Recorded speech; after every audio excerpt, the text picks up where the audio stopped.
Welcome to the life and legacy of Chief Michael A Ojomoh. This is the second video in a three-part documentary about the great man from Amedokhian, Uromi. In this second part of the presentation, we will continue with his immense contribution to the life of his people and the character of the man himself.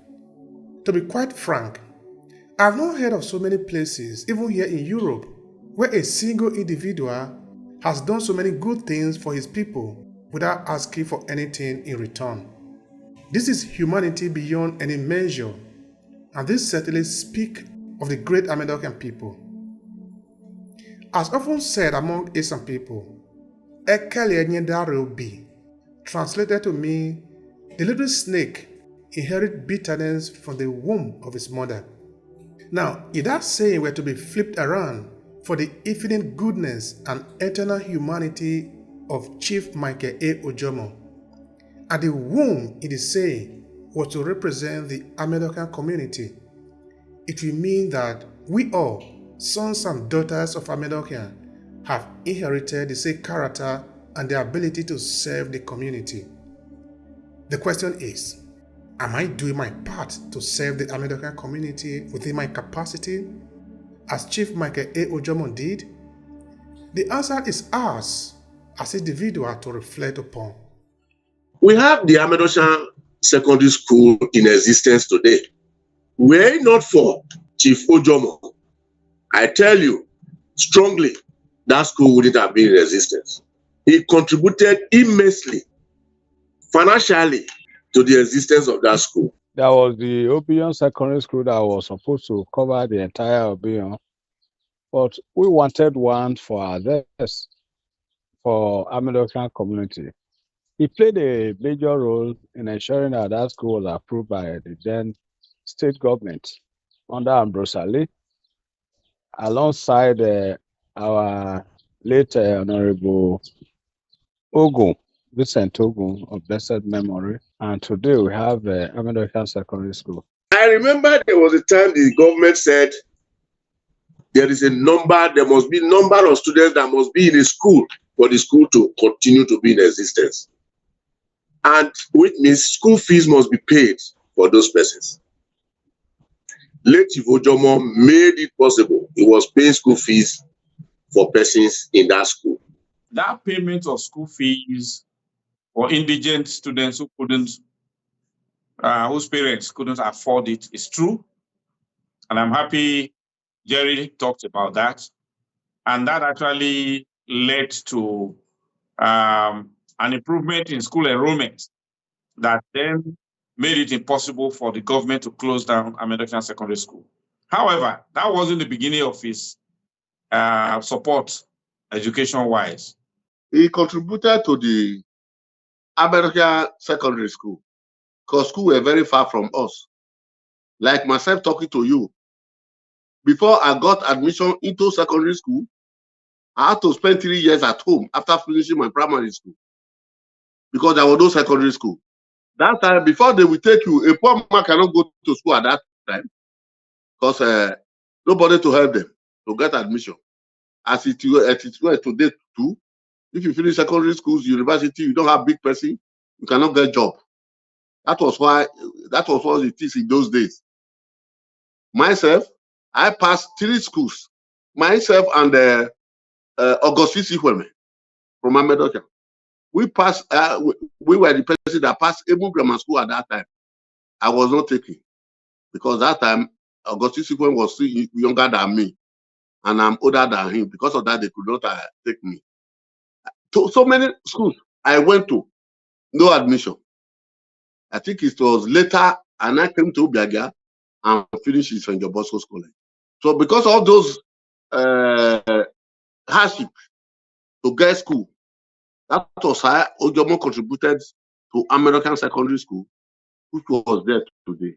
What really happened was Amedokhian community took a decision to set up a secondary school because there was no government secondary school. The nearest higher institutions at that time were IBTC, Isham Baptist Street School, which is actually IBTS which is actually what you now call Uromi Technical College or Federal Technical College, Unewa. Then the next one was Ishan Grammar School, IGS, which eventually is now known as Ishan Grammar School. And then the others, the one at Irua, which is ACC, Annunciation Catholic College. And then you go to Biaja, St. John Bosco's. So there was no school at Amedokhian, and the people took it upon themselves to tax themselves and establish a school for their children. So the men, the farmers, women, market women were paying. I remember we had a very strong union at Ibadan.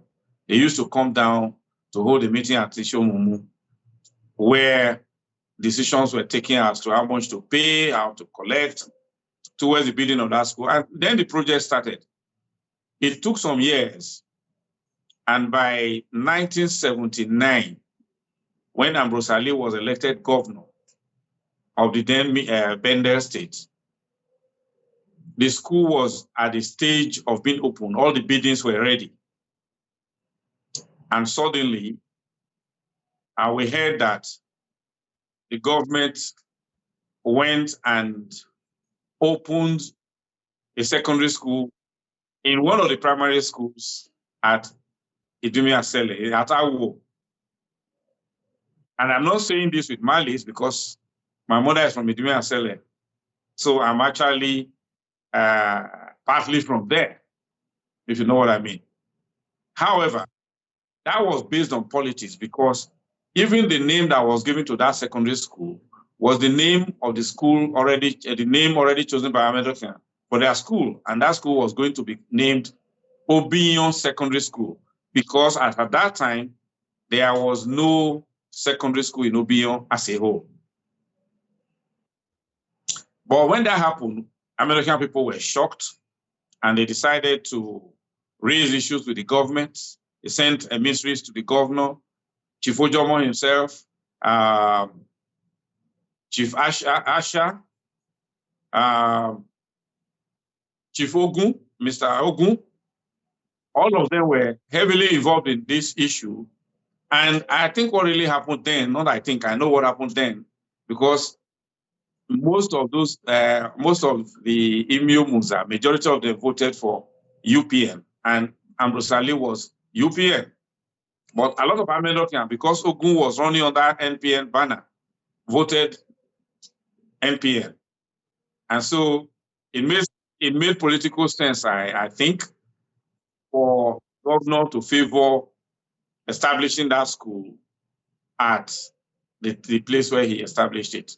However, after much pressure brought to bear by Chief Ojomoh and the rest of the people I just mentioned, including Chief Osolase, the government was pressurized into opening Amedokhian Secondary School and then told us to give it a different name because we still insisted that Obion Secondary School was what we wanted to call that school. However, in the interest of peace, it was now renamed Amedokhian Secondary School. And sometimes he would drive from Benin early in the morning, come to Ago 80 and pick people in Ago 80 in his car. He will lapse on and drive straight to the school. So not just only contributing to the school, he was also encouraging people to go to school. Some children, because, oh, Chief will come and carry me, they were interested in going to Amedokhian Secondary School. The school is far off a little from the community, but he will drive there before retiring to his mansion in Amedokhian there. That war, I call it war because to get that school opened so that we now had a school at Awo, a secondary school at Awo and another one at Amedokhian, which is very close. That didn't happen elsewhere in the whole of Uromi. Why I say that is very critical and Ojomoh's role was pivotal is because at a stage, I don't want to say use the word summon because it's never done. You can't summon a king. At a stage, the Onoji of Uromi was appealed to join us at that meeting And he came to Amedokhian himself, and several decisions were taken. And I can tell you, the Onoji leaving his palace and coming to such a meeting, maybe it wouldn't have been possible. But for people like Chief Ojomoh, whose influence even in the palace was quite strong at that time. And if you know the value of education for our people, that's why I say that that was the biggest of such interventions. But there were several others. I remember, for instance, even though this still had a little link with Amedokhian people, because sometimes there are certain things that are better left unsaid. But in the interest of history, somebody has to say it. I remember when one of our Onojis transitioned, it was said to have happened outside the palace. And when he was, I think it was said that when he died in transit, the body was on its way to a hospital in Benin. And Chief heard and instructed them to beat a retreat, that the Onoji's body cannot and must not go outside Uromi under any guise. And that was what happened. And indeed, there were some Amedokhian names mentioned as those who were present at the when this untoward event happened. And but for Chief Ojomoh, I'm sure there would have been repercussions. But the fact that that matter died a natural death probably tells you how influential he was, while preserving the culture and tradition of the people and the sanctity of the palace. He was also protective of his people. This is a great man, a man who is not looking only after his own interests, but is willing to defend the delicate balance upon which a society hangs. He did all this for the collective good of the people, the same people he so much enjoyed being around. This is a great man, a man of great value. I remember something that my father used to really enjoy. Coming to Amedokhian to him was always a pleasure. And the preparation was always with military precision. He would make sure that there were gifts stacked in the car, because his visits always had to be marked. And he would disembark from his car way before the first market, and would begin to walk from there all the way into Upoke. So that time you mentioned now with the children and everybody hugging him and all that, those were the times that gave him the most joy. He used to say that by the time he got to his house in Upoke, his clothes would be so evidenced by all the hands that have touched him. So if he was wearing white, he was always very happy if the white was looking brown by the time he got home, because it was a reflection of the amount of hugs that he received on the way. And if you want to ask me if there was one thing that really pleased that man, it was the love that his people showed him. There was nothing greater for him, in terms of, if you want to ask him what was his reward was that, that love that his people showed him every time he came home was really very treasured by him. So he would walk all the way to the house, distributing gifts along the way. And of course, once he got home, there will be another great celebration, because many goats will be slaughtered. There will be a lot of pepper soup, ema, ohiele, and a lot of merriment all the time that he was there. So those are the kind of memories that we had. And for me, going back home, at times, recollect. And I must say that I have also been a beneficiary of the love of the Amedokhian people. I spend a lot of time at home. I go home a lot. I don't only just visit, I stay and interact with the lives of the people. And I think I can say that I've also formed my own bond with my brothers, sisters, and elders in the Amedokhian community.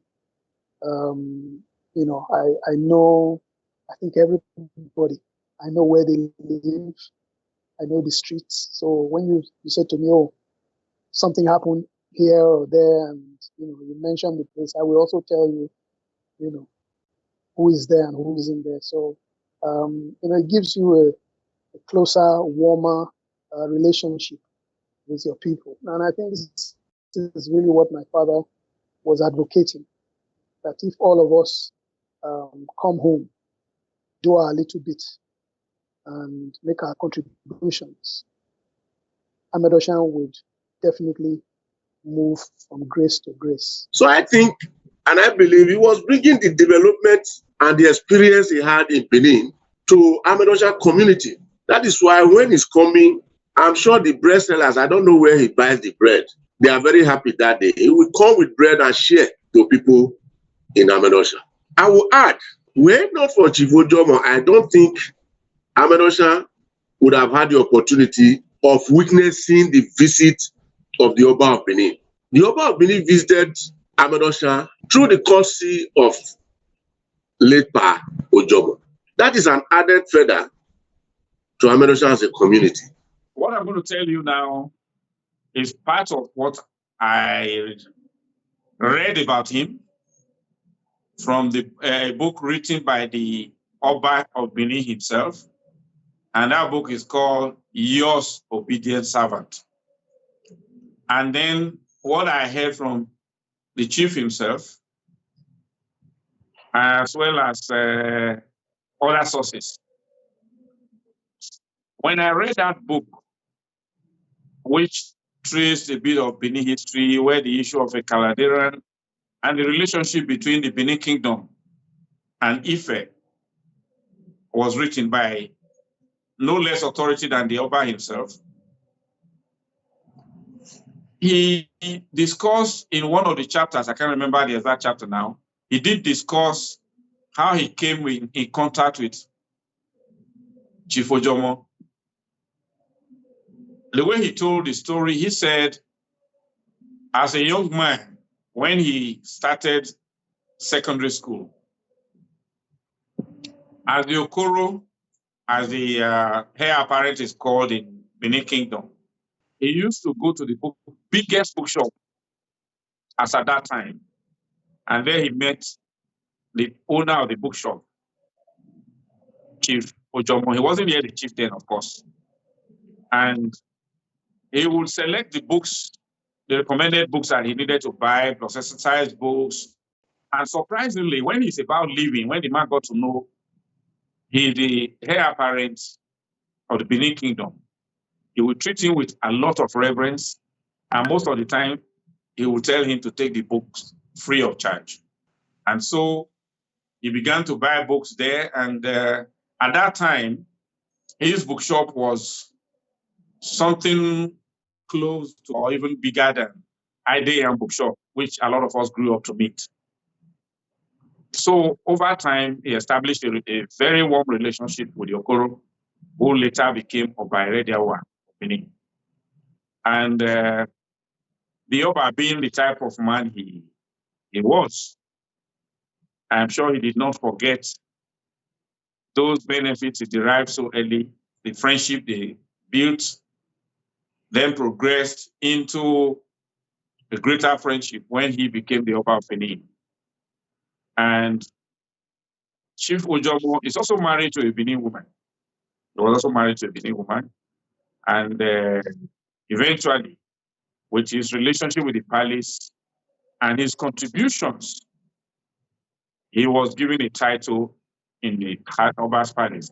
And that title, I was told by him, was one of the very high-ranking titles in the kingdom. And towards the last days of that Oba of Benin, when he was still very fit and strong and moving around, you would never have found him without Chief Ojomoh in his company. And I did remember, for instance, when Bende Feed and Flour Mill was going to be opened by General Babangida, I think that was around that 1986 or so. The Oba of Benin went to the ceremony with Chief Ojomoh, and several other things that used to happen those days on the military rule. I recall when I graduated from the University of Calabar in 1987, he came with the then head of state and the Oba of Benin. The then head of state was General Babangida. They both came to Calabar to witness as a visitor to the University of Calabar to witness our graduation ceremony. So they were that close, and you would always find Chief Ojomoh wearing the Benin traditional regalia. And indeed, today you find all the chiefs and kings in Eastern land wearing that same attire which Benin chiefs wear. And it was Chief Ojomoh that actually introduced it and got the buy-in of the Onoji of Uromi and several NEJ in Eastern land for them to have what they wear to distinguish them from other people when they have ceremonies to attend and so on. So that relationship between them was deep, but it was established more earlier on in their lives at the time he ran his bookshop. That is what I read in the book.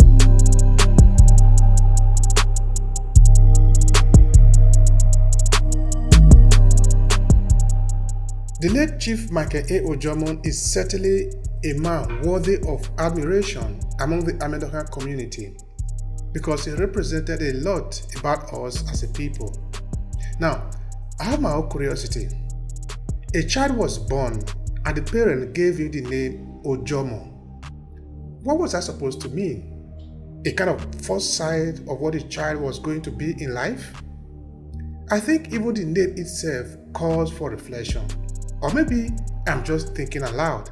The name Ojomoh, I want to say here, that name was an intuition on the parents who gave him that name.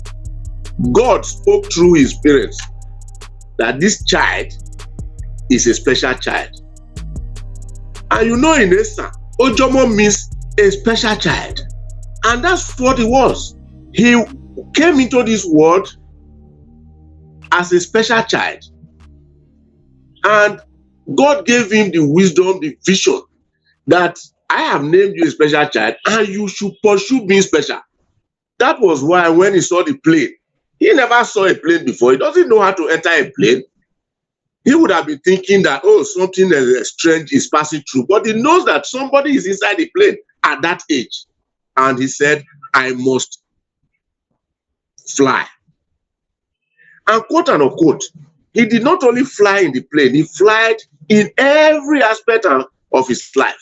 Now, he was beaten, just like Joseph, the dreamer in the Bible.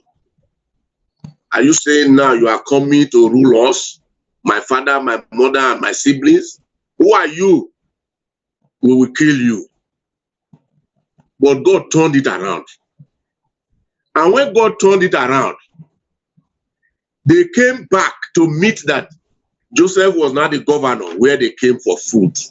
Joseph did not retaliate. He had the opportunity of retaliating, but he didn't. What did he do? He gave them a lot of food, he gave them a lot of things, and sent them back home. He became the great man. So Chief Ojomoh knew quite all right that I don't know his religious disposition, but his mind is of God. He knew and believed in the doctrine of forgive them, for they know not what they have done, just like Jesus Christ in the Bible. He ran away because God wants him, go and actualize what I have sent you for. That was why he left home. As a little child. Looking at how my father grew up, he should have been an angry man. You know what I mean? Because his early years were tough. They were not easy. But and life was tough as well for him. But I think, you are born with your character, and his later position in his life, his wealth, influence, they never made him a different person. He remained who he was. And people say that money changes. I don't think money changes you. It just brings out the real you. And I think the real you is who my father was, is who everybody knows. Jovial, generous, happy, benevolent, God-fearing man that we all know him, to be. I still use the present tense because he never changed. I don't know his educational background, but he left here. He went to Benin. He strived seriously to achieve his dreams of entering a plane. And God started adding a lot of things and many other things to that his dream. I can bet you, if Chief Ojomoh wanted to buy a jet for himself, he would have been able to buy it for himself. So what I mean by that is not only entering a plane. So he entered the plane. Now, like I said, he has the spirit of forgiveness. As I said, forgive them, for they know not what they have done. And when he got exposed, he knew quite all right that if they were exposed, they wouldn't behave the way they did. So what will I do? I will expose the younger ones so that they don't act in that manner to their siblings. That is the reason I think he formed his interest in coming home, in developing the home. Like I told you, he's a lover of education, like what he did. I know some of us, Amedokhian sons and daughters, today we have entered planes. Today we can come to Amedokhian and say, this is our home. Today we can relate passionately with one another. Because this history, like I told you, I said, I was told, is global. People know this history about Ojomoh. So if you read it, that's why history is very good in education. If you now read, or as you have heard, is transmitted to other children, this was what late Chief Ojomoh suffered, and he went away and he became so. You will now know you should not do that to people. So he has that mind of forgiving, and that was why he turned back and said, whether they have done it before, they don't know what they have done, I have forgiven them, I will develop these people. This is my place. And he did it. In the village, he has a mansion there. It's open. Anytime he comes, he opens the gate. You go there, you eat and dine with him. He brings food for people, he gives to them. And one of his sons is behaving in that particular manner too. Though I'm not here to discuss this son. He comes home regularly. He interacts with the villagers. I think he got that spirit from his father too. And I commend that behavior. So Chief Ojomoh is like Jesus Christ in the Bible, who has that mind of forgiving. He's like Joseph, also in the Bible, who has the spirit of forgiving. And I think it's a lesson to all of us that whatever somebody may have done to you, just have that singular principle of, I will forgive you because you don't know what you have done. I said Ojomoh is a nice man. That is why he had to use his money in bringing up all those things. There are some people who are very rich today. They rich for themselves and their family. They don't want to help. Even there are some people now orphan in the village, orphan boys and girls in the village. Or there are some people who cannot eat even 2 square meals a day. They don't mind. They don't care for them. They don't help them. So, well, they can. Let me tell you one thing. Person that does not have money is called witch or wizard. If you have money, nobody can call you a witch or call you a wizard. You tell that person to wherever you want to take the person to. You understand me? So when all those people now come home and see all those dirty people, they will say, see all those witches and wizards. They are not witch. Because you have money, that's why we are calling them witch. You understand me? So try to come home and help people. You understand me? When you come home and help, so you are happy, as you are happy, so also God will multiply what you have.